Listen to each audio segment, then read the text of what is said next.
तत्राययो षोडशवर्षिकस्तदा व्यासात्मजो ज्ञानमहाब्धिचन्द्रमा कथावसाने निजलाभपूर्णाः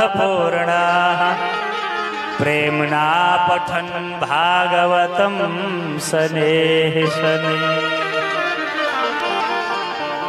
कौन आए हैं? बोले ज्ञान महाब्धि चंद्रमा, ज्ञान के चंद्रमा आए हैं। बोलो जय श्री कृष्ण। केवल सुखदेव जी ऐसे हैं कि जिनको ज्ञान का चंद्रमा कहा गया और किसी को ये उपाधि नहीं है। क्यों? क्योंकि ज्ञानियों को सूर्य की उपाधि दी जाती है। ज्ञानी जो होता है उसको सूर्य की उपाधि दी जाती है कि आप सूर्य के समान ज्ञानी हैं। मगर केवल सुखदेव जी ऐसे हैं कि जिनको चंद्रमा की उपाधि दी है। बोले ज्ञान महाब्धि चंद्रमा, ये ज्ञान के चंद्रमा है। क्यों? बोले सूर्य जब प्रकट होता है अपने रूप में, वह मार्तंड भगवान सूर्य का तेज हर कोई सह नहीं सकता। जो गर्मी पड़ने लगती है सब एसी में छुपने का प्रयत्न करते हैं, छां ढूंढते हैं, तो उसका तेज नहीं सहा जाता। मगर चंद्रमा जब 16 कलाओं से युक्त होता है तो उसकी उज्जवलता को देखने के लिए, उसकी शीतलता को देखने के लिए मनुष्यों की तो बात छोड़ो, चकोर भी टकटकी लगा के देखती रहती है। बोलो जय श्री।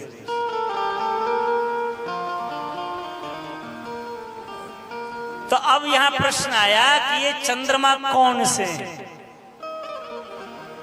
मतलब बोले मतलब एक चंद्रमा अमावस वाला है और एक चंद्रमा पूर्णिमा वाला है।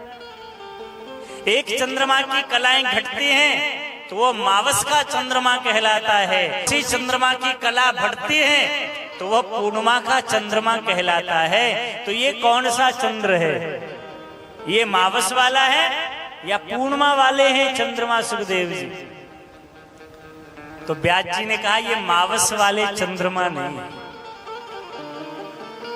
पूर्णिमा वाला चंद्रमा कौन होता है? जो 16 कलाओं से युक्त होता है, वो पूर्णिमा का चंद्रमा है। तो इसलिए पहले ही कह दिया तत्राययो 16 वर्ष कस्तदा। ये कौन है? बोले 16 वर्षीय, वो इनकी 16 कलाओं से युक्त हैं। बोलो जय श्री कृष्ण।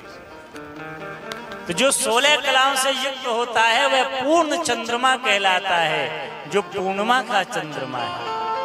तो फिर कृष्ण ने प्रश्न कर दिया कि यदि पूर्णिमा के चंद्रमा हैं तो पूर्णिमा का चंद्रमा तो अमृत वृष्टि करता है, अमृत बरसाता है।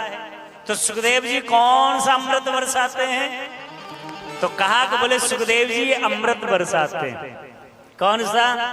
कथावसाने निजलाभ पूर्ण प्रेम्णा पठन् भागवतं शनैः शनैः।